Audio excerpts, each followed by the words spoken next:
व्हिडिओच्या पहिल्या भागात ऑक्टोपॅड बद्दल आपल्याला माहिती दिली जाणार आहे.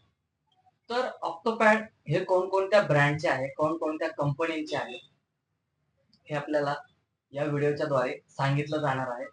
तर मित्रांनो, व्हिडिओ स्किप करू नका, व्हिडिओ शेवटपर्यंत बघा आणि व्हिडिओला सबस्क्राईब करून बेल आयकॉन दाबा. तर चला तर आपण बघूया ऑक्टोपॅड बद्दल. तर मित्रांनो, ऑक्टोपॅडचे ब्रँडिंग जे आहेत, म्हणजे कंपन्यांचे जे ब्रँडिंग आहेत, ते मी आपल्याला थोडक्यात सांगतो की सर्वप्रथम ऑक्टोपॅड हे कोणकोणत्या कंपन्यांनी सुरू केले. प्रसिद्ध असणारी जी कंपनी आहे ती रोलँड कंपनी आहे. मित्रांनो, रोलँड कंपनी ही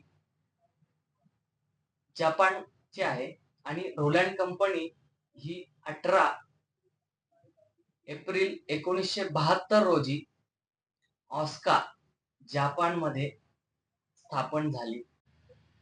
आणि रोलँड कंपनी ही सर्वात जगप्रसिद्ध असल्यामुळे आणि पॉप्युलर असल्यामुळे या कंपनीने आपल्यापर्यंत खूप सारे ऑक्टोपॅड पोहोचवले आहेत. रोलँड कंपनीचे जे ऑक्टोपॅड आहेत ते तुम्हाला सिक्वेन्स वाईज म्हणजे स्टेप बाय स्टेप सांगणार आहे कोणकोणते आहेत. सर्वात अगोदर रोलँड कंपनीने SPD 8.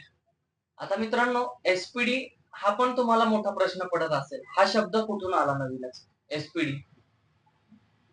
तर SPD या शब्दाचा अर्थ असा आहे साऊंड पर्क्युशन डिजिटल. समजलं असेल मित्रांनो आपल्याला. तर या SPD 8 ची जी सुरुवात आहे, कोणाला माहित असेल तर कमेंट करून मला कळवा मित्रांनो. तर मित्रांनो, SPD 8 हा पॅड जो आहे तो 1990 सालामध्ये रोलँड कंपनीने आपल्या समोर सादर केला.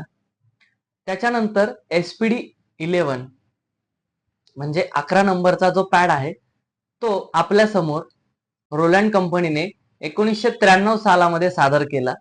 आणि SPD 20 म्हणजे तुमचा, माझा आणि सर्वांचा आवडता ऑक्टोपॅड SPD 20 हा 1998 सालामध्ये आपल्या समोर सादर केला.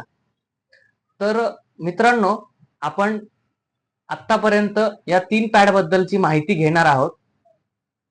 या पॅड मध्ये किती वाद्य असतात, या पॅड मध्ये कशा पद्धतीने एडिटिंग केलं जातं, हे मी तुम्हाला थोडक्यात सांगणार आहे.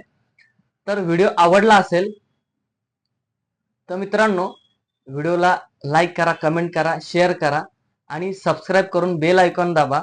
आणि या व्हिडिओचा पुढचा पार्ट जो आहे आपल्या चॅनलवरती लवकरच येणार आहे. धन्यवाद मित्रांनो.